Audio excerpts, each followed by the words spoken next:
your job. Put the gun down before you kill someone.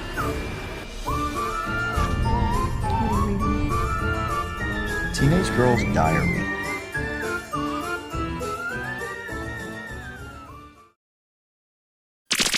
Hello and welcome to another Dollar Store Drive-In. I'm your host, Laura. I'm Joel. And we're the Newlydeads. Welcome to another episode.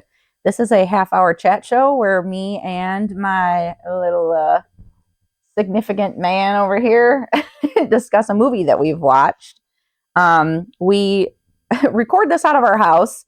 This is both a podcast and both a podcast and a visual show, and I'm getting attacked by one of my dogs over here, and that's why I was saying we record this in our house. So jump on up. There we go.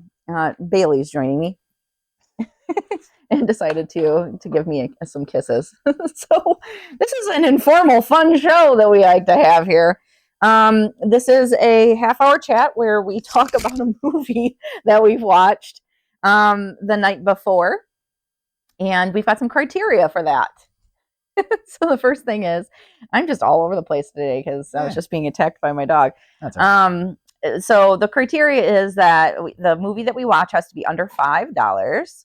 It needs to be a horror, sci-fi, or thriller genre. And it needs to be a movie that neither of us have ever seen before. So if this is your first time watching, thank you for joining us. Also, like I said, if you're listening to this, hello. We highly recommend that you check us out in the visual space. And you can find us at You can find us at thenewlydeads.com. If you want to email us, you can email us, though, at contact@thenewlydeads. If you've got any suggestions for us or any feedback, we'd always love to hear that. But the information you can find on our website is all sorts of stuff. So besides the show, we also do different things on YouTube. So we've got unboxings that Mr. Newlydead likes to do.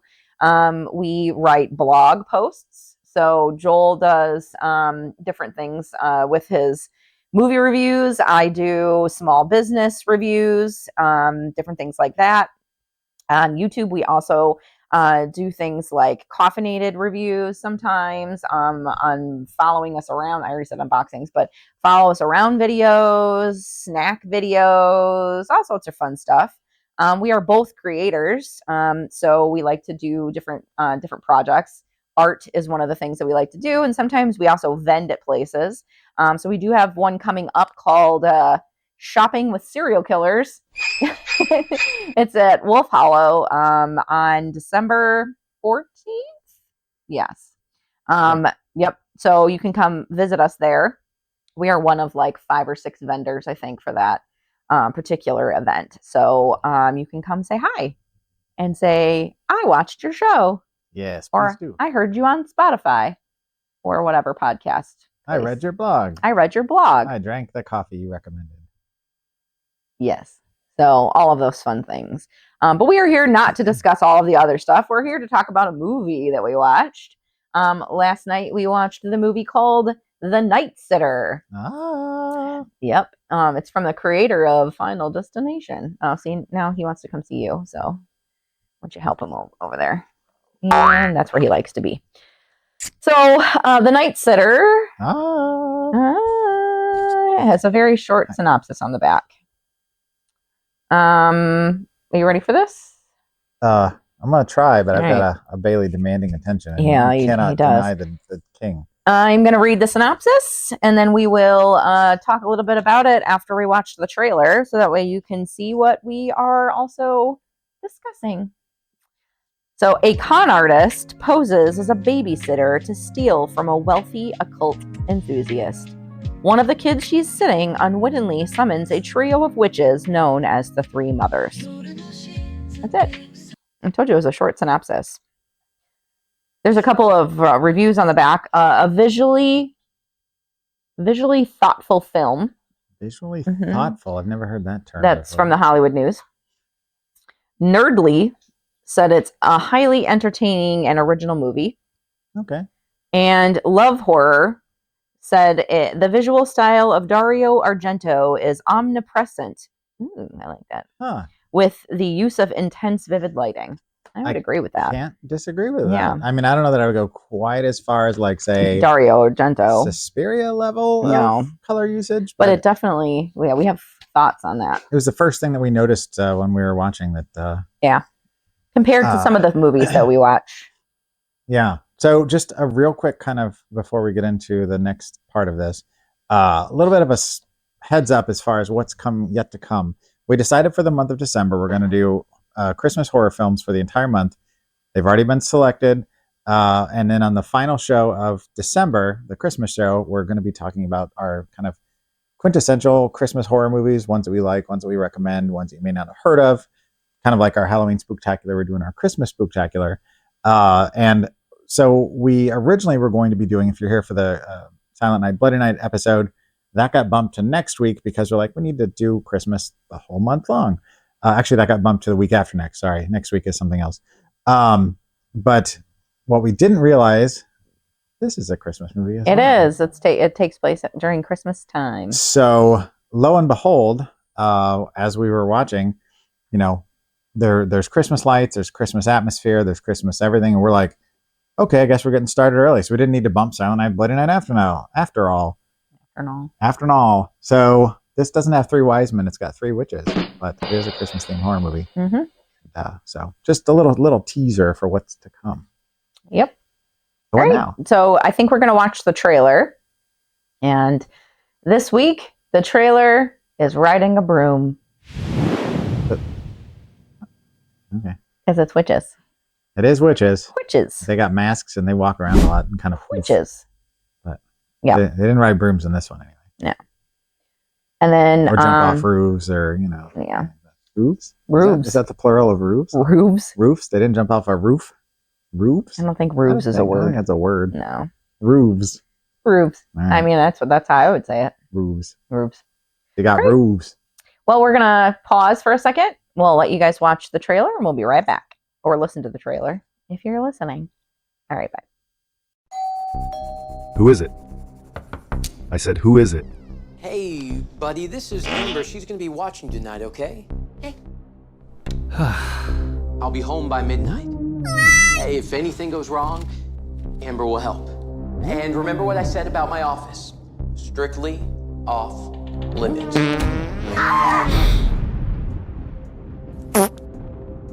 You should tell him what you saw. Exactly what you saw. And then he'll tell you whether it's real or definitely not real. There's something trying to get me. 3 of them, actually.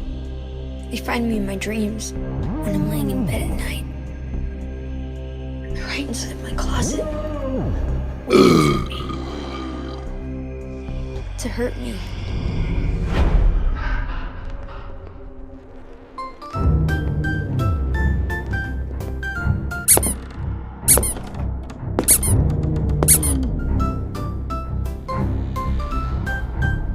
I never see them up close, but I hear them. Whispering. And I keep moving towards them, but I don't want to. So I run. And I run. And I never look back.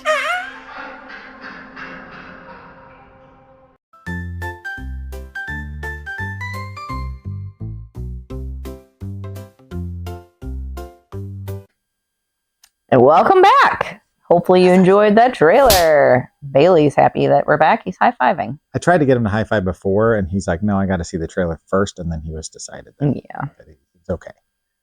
Oh, I forgot to grab my notes. I know. Mr. Newlydead has some notes. Bailey, what'd you draw this week? Okay, he doesn't care. So whenever we do watch a movie, I take notes. So we have a guideline. And I also draw pictures, sometimes a lot, sometimes a little. And then end of the year, Mr. Newlydead puts them together into a little flippy book. You'll be able to see that at thenewlydeads.com. So you can check out last year's book. This year's book will be posted sometime in January. Got to get on that. So get prepared. There might even be some of Mrs. Newlydead's in there, I'm hoping, because she does occasionally take notes. A lot of times it's analog, so those may not be a part of that, like this week. But all right. So I did a lot of drawing this week. You did do it. You've got candy corn. Yeah, I like the candy corn. Mm-hmm. Came out good. He looks very cute.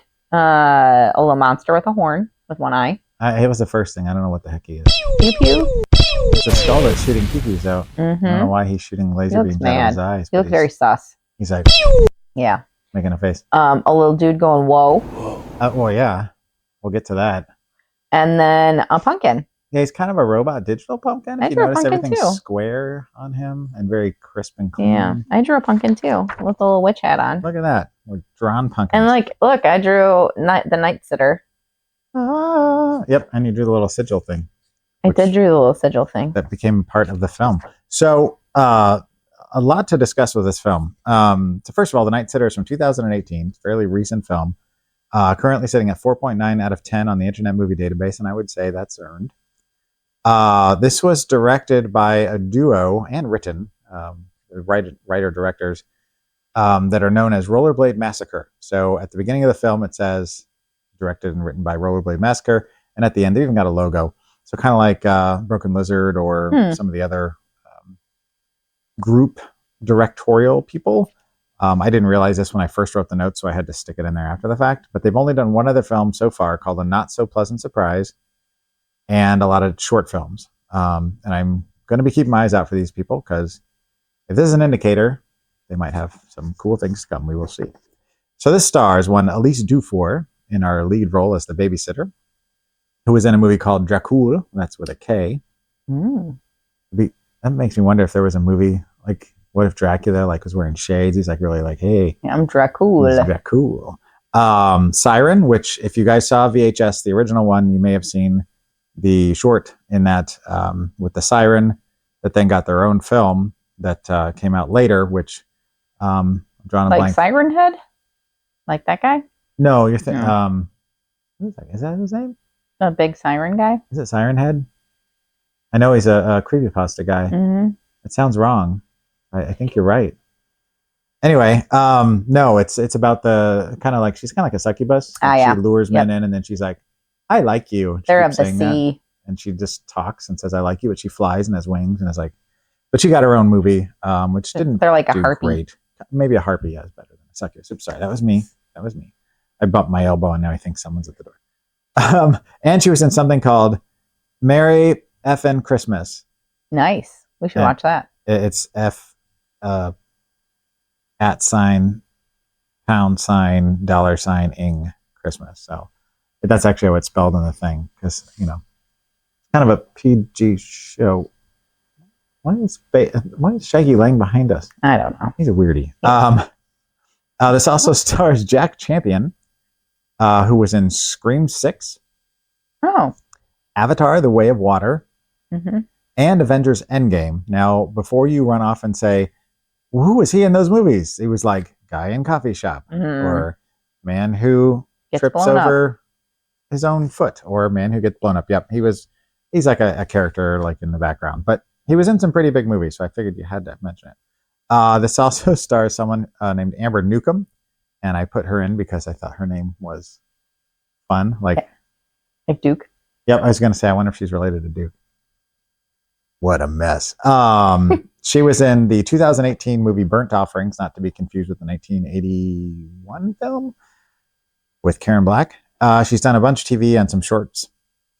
And then finally, Jermaine Rivers, who the reason I threw them in here is because they had some good credits, including Mr. Crockett that we just watched, Black Adam, the Dwayne "The Rock" Johnson DC movie, and Massacre on Aisle 12, which has been on my list for a long time, but I've not actually watched it yet. Sounds like an interesting, I like movies that take place in a single location, and especially stores. It always leads to interesting outcomes. It does. So that is our cast list and our people that brought us the film. So at this point, my wife turns to me and says, "What'd you think?" Now we really get into it. So first of all, it's a Christmas movie. It's not like... I wouldn't say it's like a Christmas movie. It takes place at Christmas. Correct. There's but no it's not Santa. like Santa or like any sort of like religious stuff. Owls? Elves. Oh, elves. Elves, on the roofs. Roofs. Yeah. Yeah. Rooftop elves. Elves. Elves, yes. There's elves on the roofs.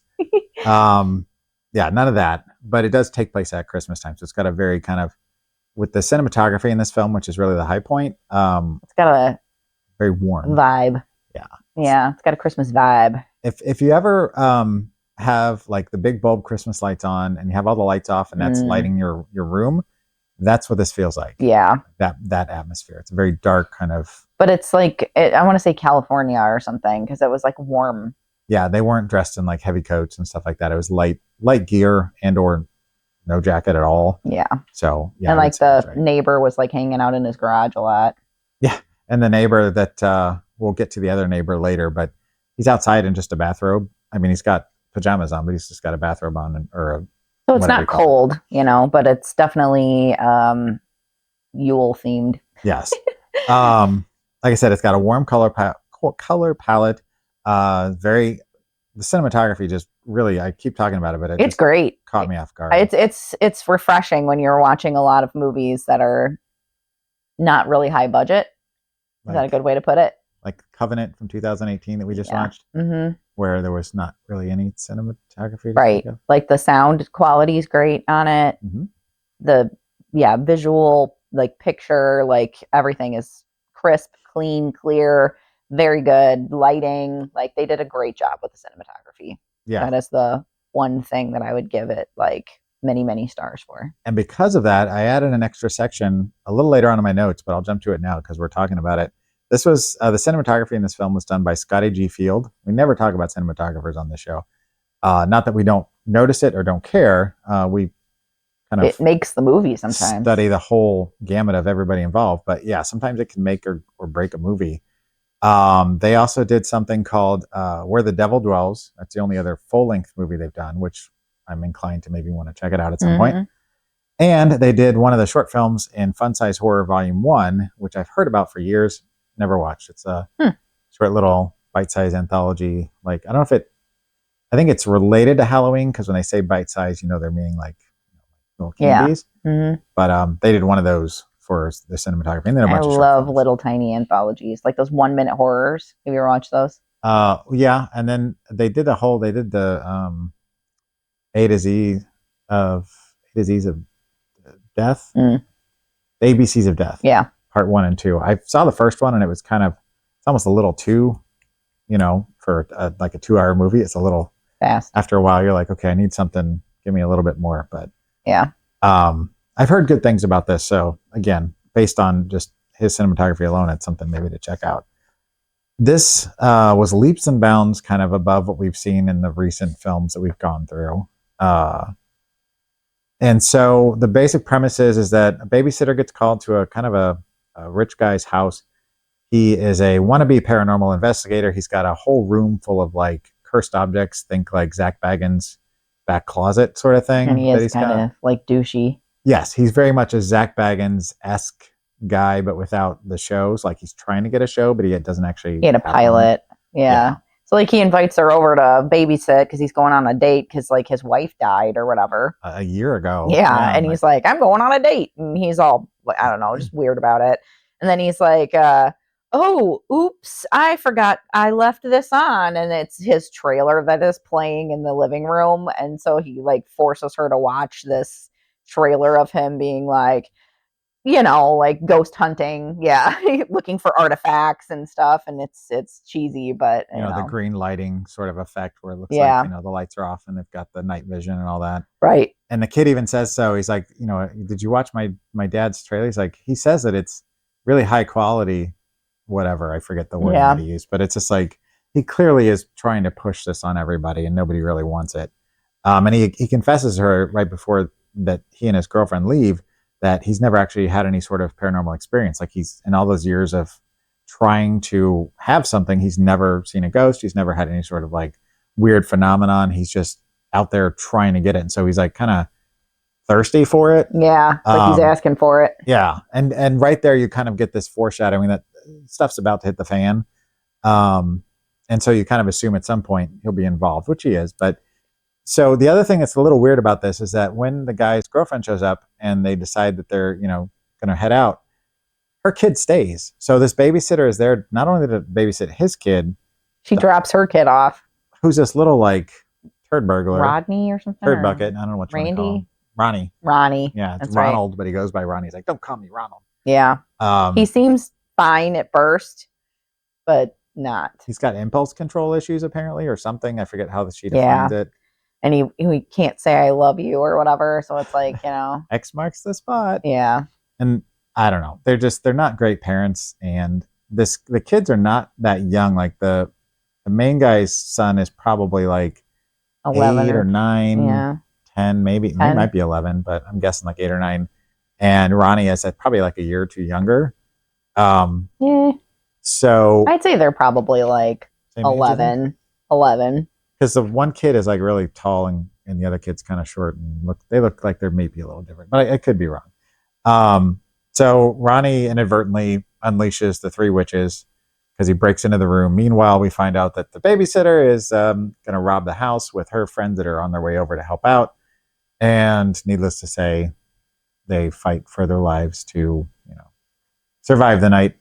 Dad shows up. The bad witches or whatever. Mom shows up. The neighbor shows up.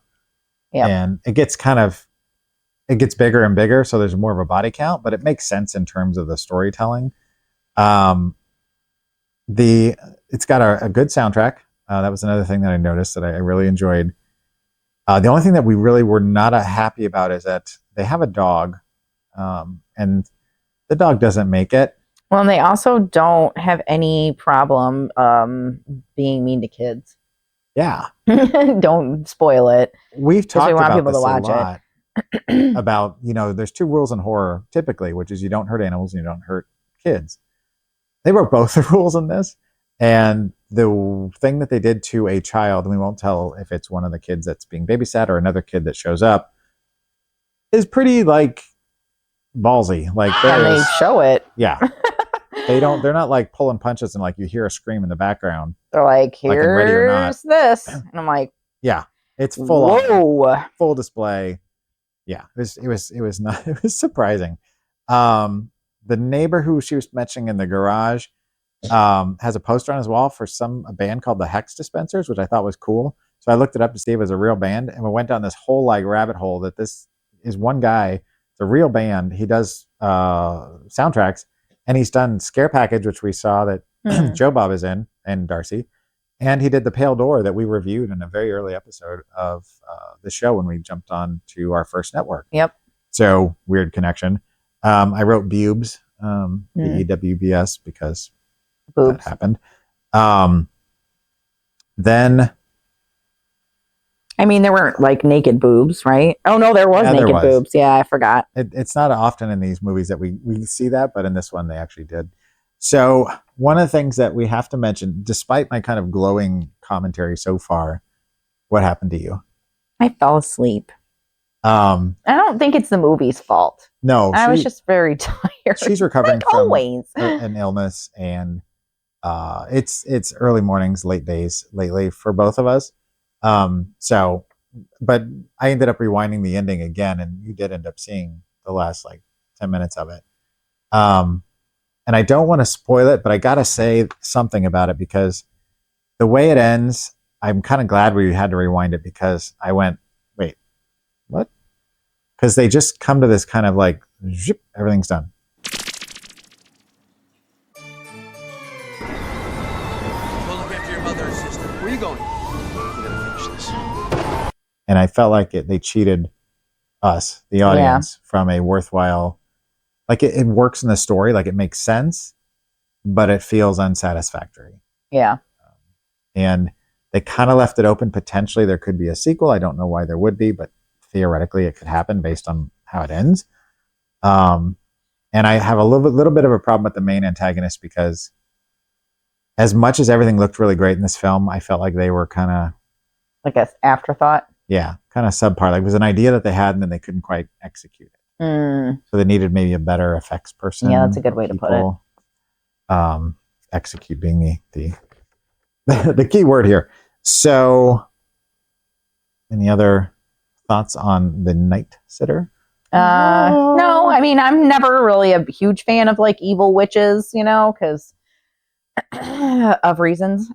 Well, we support everyone's right to, practice whatever they want to practice, or And I believe in always whatever they hate when they're believe. always like, witches are evil, witches are bad. Oh, and I'm like, she's richly steeped in the history of witches, specifically in the American side of things. And a lot of times the movies just really vilify or get the story wrong. right.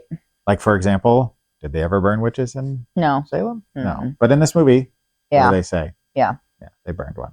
Right. She's like, no, that didn't happen. Said, yeah. At least not that's been documented in any way, shape, or Correct. form. Yeah. So could it have happened? Sure. Sure. But did it happen as far as we know? No. Yeah. So, what do you So think? Rate it? yeah. Out of sigils. I see what you did there. Yeah. So what would you give it?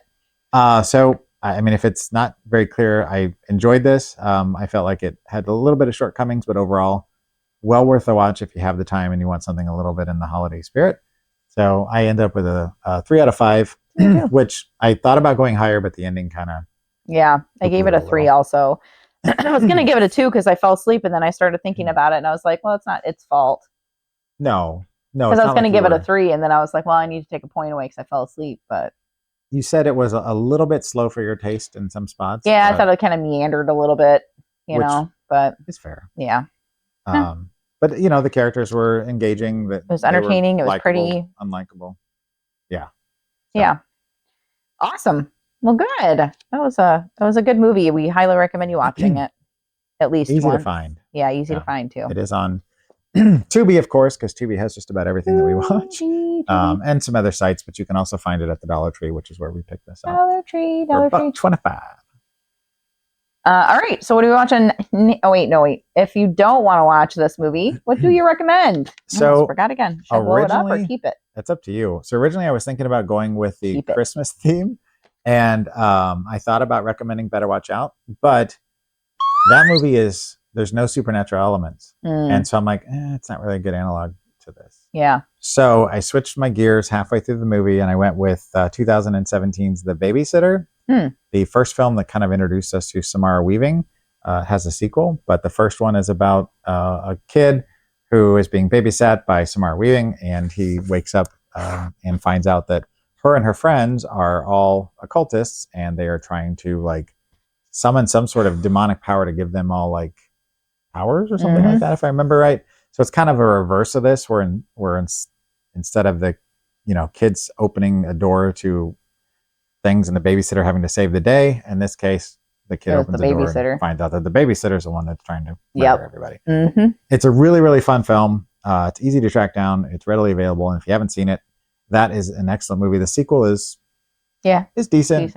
Jenna Ortega's in the sequel, along with Samara Weaving and most of the original cast, but it's a really fun and funny little take on the genre. Yep. Awesome. All right. So what are we watching next week? Next week. Oh, my hat just fell. It's the first one on there. Yep. We are watching Granny Krampus. Oh. It's a 2-film collection here. So it's Granny Krampus and then we've got Krampus the Return. But we are going to watch the first one on here. And should I explain what this movie, anything about it, or should I wait till next week? No, you want to still give us a synopsis. I'm going to do a synopsis, but I'm not going to. Oh. No, I mean, we'll wait till next week to get into specifics, but no ties to the Mike Doherty Krampus film from 2015. So on the top it says, "It knows you've been naughty. Wrap your presents, roast some chestnuts, and lock your doors. It's time to settle in for a long winter's fright with a double feature of holiday horror." Oh. All right. So Granny Krampus, an estranged family, is brought together at their old family home for Christmas, but quickly find themselves at the mercy of a nightmarish entity from the past. Sounds vaguely like Krampus from 2015. Looks very campy. I am not expecting huge things. We found this 2-pack at a reasonable price that fell within our guidelines. And an ITN. Oh, is it?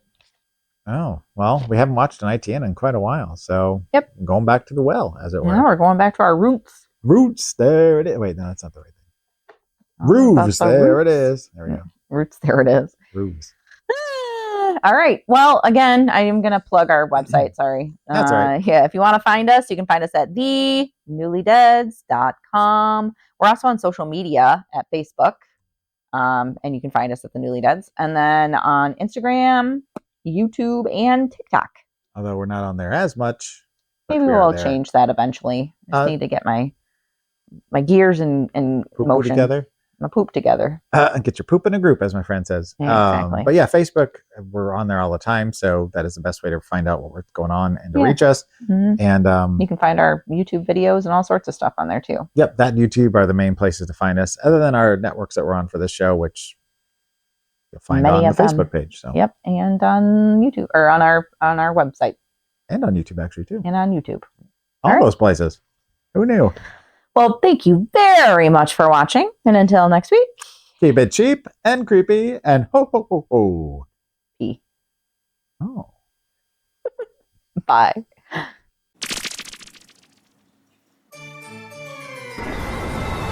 Go look after your mother and sister. Where are you going? I'm gonna finish this.